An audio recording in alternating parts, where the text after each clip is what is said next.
kembali dalam program Sekolah Sahabat 5 Menit bersama GMAHK Menteng Jakarta. Shalom saudara, apa kabarnya hari ini? Pelajaran Sekolah Sahabat kita hari Selasa 27 April 2021 masih membahas topik lanjutan hari Senin kemarin, berfokus pada janji Mesias.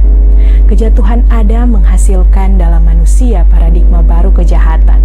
Keturunan Adam menjadi berpenyakit dengan kecenderungan alamiahnya untuk memberontak dan melawan kedaulatan ilahi. Sebab itu, karena dosa tidak bisa hanya kesalahan, itu harus digambarkan sebagai kondisi psikotik spiritual yang mengamuk melawan kedaulatan ilahi. Agustin dari Hippo, yang dikenal sebagai seorang teolog dan filsuf, pernah menulis tentang gambaran dunia tempat kita hidup. Dia menggambarkan manusia yang hidup di dunia sebagai satu ras yang dihukum, di mana kehidupannya penuh dengan penyakit dan kesengsaraan. Lebih jauh di dalam tulisannya, Agustin membawa para pembaca untuk memikirkan tentang jurang kebodohan yang mengerikan, di mana semua kesalahan mengalir dan menelan anak-anak Adam dalam satu kolam yang gelap, yang tidak seorang pun dapat melepaskan diri tanpa ada kerja keras dan air mata serta ketakutan. Segala hal yang diinginkan manusia bersifat sia-sia, karena itu semua melahirkan sakit hati, masalah, duka cita, rasa takut, perkelahian, peperangan, penipuan, kesombongan, kemarahan, ambisi, serta kepuasan. Itu semua menuntun manusia untuk tidak dapat menurut hukum dan melakukan pelanggaran terhadap hal-hal yang suci.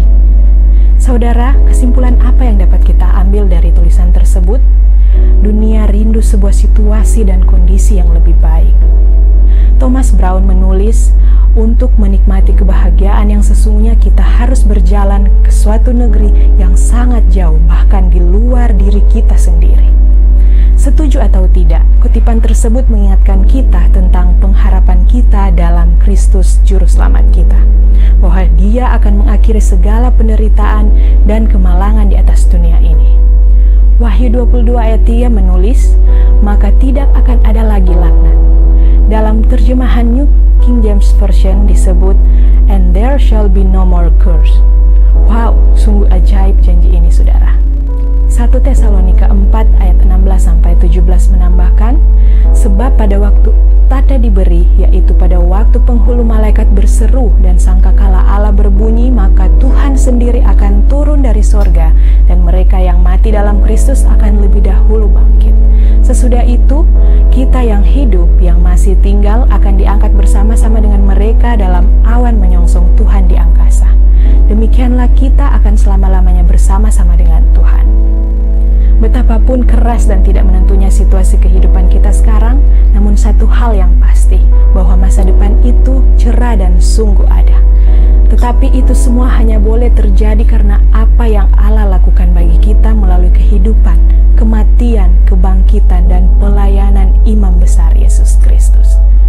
Inilah kegenapan utama dari janji perjanjian yang dibuat kepada Abraham, bahwa melalui benihnya semua bangsa di bumi akan diberkati.